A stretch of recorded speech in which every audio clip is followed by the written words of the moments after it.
Assalamualaikum warahmatullahi wabarakatuh. Agak kurang semangat ini karena habis firman. Assalamualaikum warahmatullahi wabarakatuh.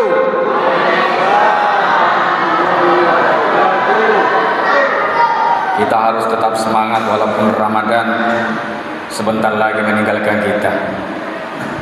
Alhamdulillah, alhamdulillahillazi ja'ala Ramadan wa syahra siyaman lil mu'minin wa nawwara qulubal mu'minina bil ma'rifah fa annas qulubuhum bit tauhid.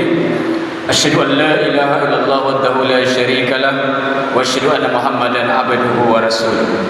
Allahumma salli wa sallim wa barik ala sayyidina Muhammad wa ala alihi wa sahbihi rasulillah ajmain. Amma qala rabbi shrah li sadri wa yassir li amri wahlul 'uqdatam min lisani yafqahu qawli.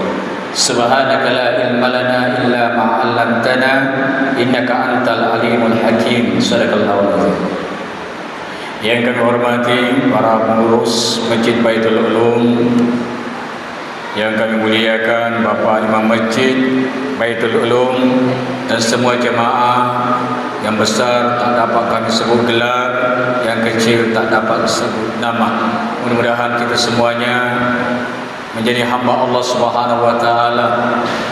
Inna akramakum indallahi atqakum, dengan selalu bertakwa, karena tidak ada beda antara kita.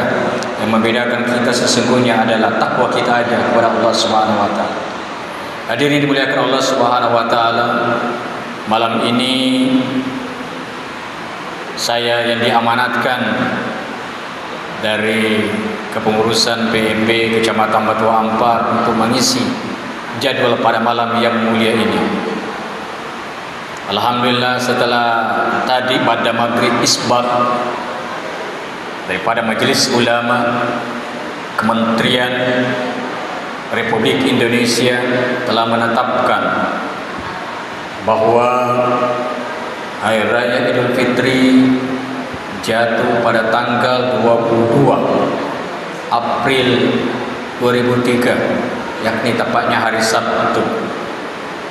Kita sebagai masyarakat tidak boleh saling memperdebatkan persoalan ini jika esok juga ada saudara-saudara kita yang sudah lebaran. Apakah dia organisasi Muhammadiyah atau organisasi yang lainnya, itu adalah sesuai dengan keyakinan dia.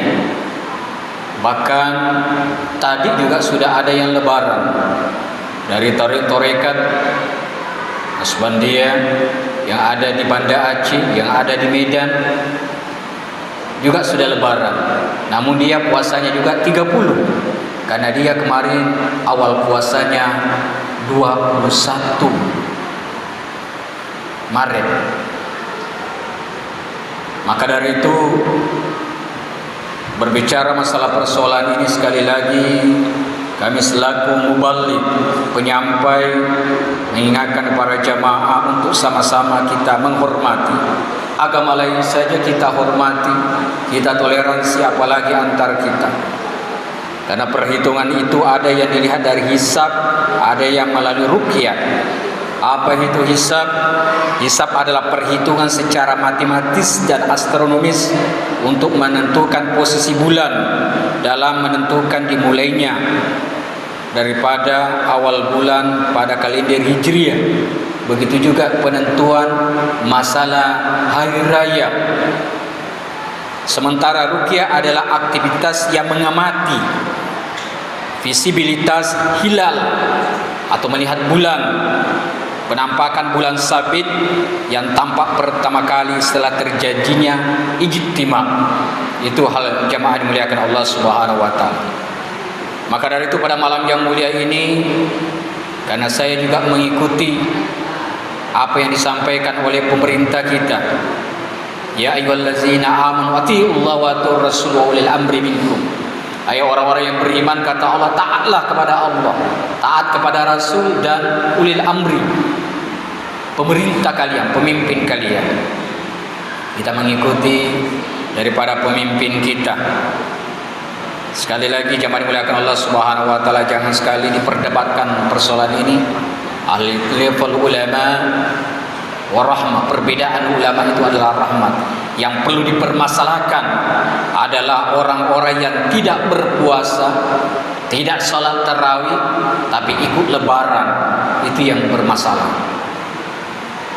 Malam ini kita memasuki malam yang ke-30 bagi kita yang masih melaksanakan ibadah saum esok hari. Karena besok malam kita tidak ada lagi salat tarawih, kita cukup takbiran. Pada malam ke-30 Rasulullah sallallahu alaihi wasallam telah menyampaikan kepada kita pahala salat tarawih. Allah berkata, makanlah buah-buahan surga, mandilah dengan air salsabil, dan minumlah di telaga Kausar. Maka dari itu pada malam yang mulia ini saya akan menyampaikan sedikit kultum tentang masalah hikmah berpuasa selama 1 bulan penuh. Ramadan akan datang nanti pada hari kiamat. Mencari mana umat Nabi Muhammad. Pada siang harinya dia berpuasa karena iman, karena keikhlasan, mengharapkan ridha Allah. Man shoma ramadana imanan wa ihtisaban ghufira lahu ma taqaddama min dzambi. Kemudian dia menemukannya, itulah umat Nabi Muhammad. Betul-betul dia menjalankan puasa karena keyakinan, kepercayaan, karena keikhlasan mengharapkan ridha Allah. Beda yang lainnya, juga umat Nabi Muhammad, tetapi pada siang harinya dia tidak berpuasa, apalagi di malam harinya dia tidak tarawih. Sekadar umat Nabi Muhammad. Maka dari itu bersyukur kita kepada Allah Subhanahu wa taala. Ketika Ramadan meninggalkan kita, dia akan mencari kita nanti. Bukan kita yang meninggalkan Ramadan. Kalau kita yang meninggalkan Ramadan, maka Ramadan yang kita laksanakan adalah sekedar ikut-ikutan. Kita puasa ya puasa, tetapi kebanyakan hanya mendapatkan lapar saja, haus saja. Kamin shaimin laisa lahu min siyamin illa al-ju'i wal 'atash. Kebanyakan orang yang berpuasa hanya mendapatkan lapar saja, haus saja, tidak ada yang didapatkan yang lain selain kerongkongannya kering, perutnya kosong. Tidak ada pahala jemaah dimuliakan Allah Subhanahu wa taala seperti itu. Maka dari itu ada hikmah yang terpenting daripada ibadah puasa yang kita kerjakan. Hal yang pertama adalah merupakan suatu faedah ruhiyah, manfaat fisiologis, spiritual kejiwaan. Faedah itimiyah, manfaat ini merupakan sosial kemasyarakatan. Karena di mana kejiwaan manusia, bagaimana dia merasakan ketika saudara-saudara kita yang fakir, yang dua apa, kadang sehari bahkan sampai malam, sehari semalam dia tidak makan. Walaupun dia minum, dia tidak bisa makan karena tidak ada memang yang bisa dimakan. Saudara-saudara kita yang masih tinggal di kolong jembatan, ya, masih tinggal di emper-emperan, masih tinggal tidur di depan-depan toko, banyak kita temui. Saya memperhatikan kalau pergi di Jodoh setiap hari Minggu pagi itu di Robinson itu masih banyak anak-anak, utamanya anak fungsi itu memang tidur di situ. Pekerjaannya tidak ada yang lain, hanya meminta.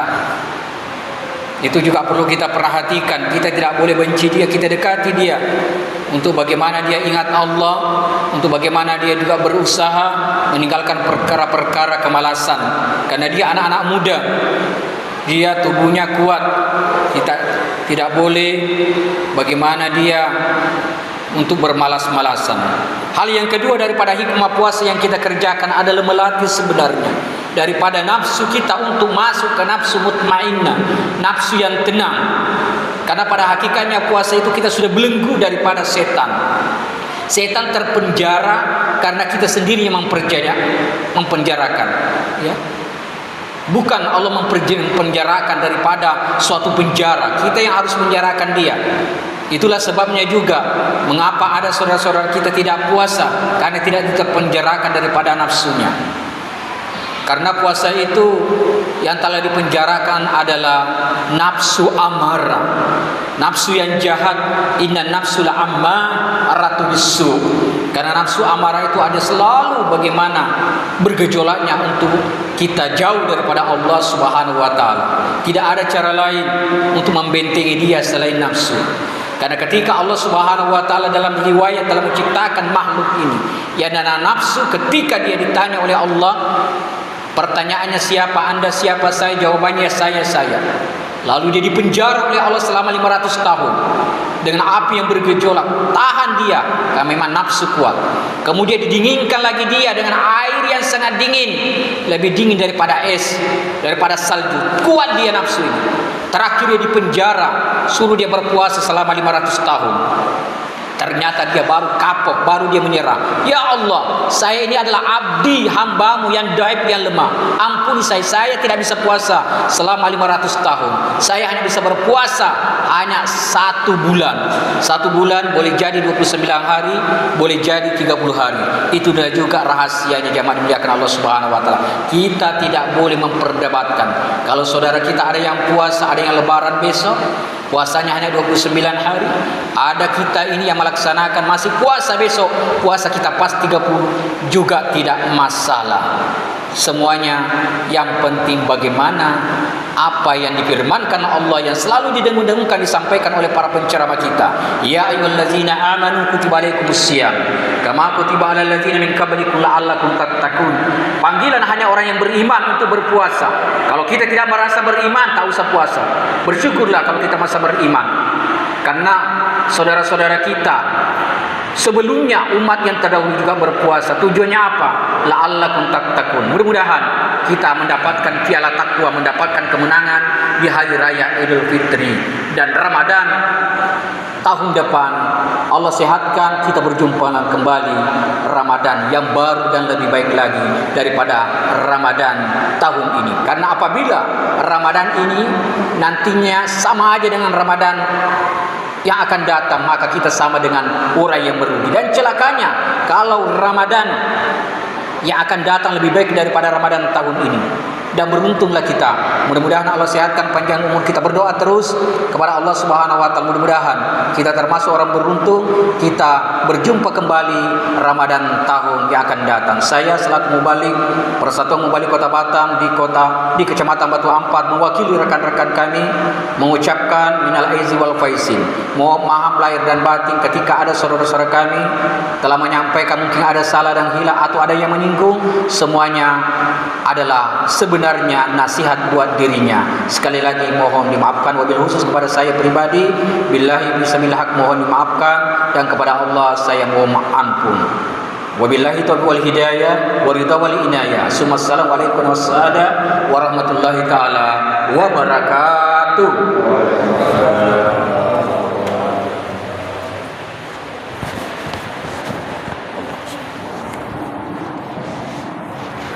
Subhanallah.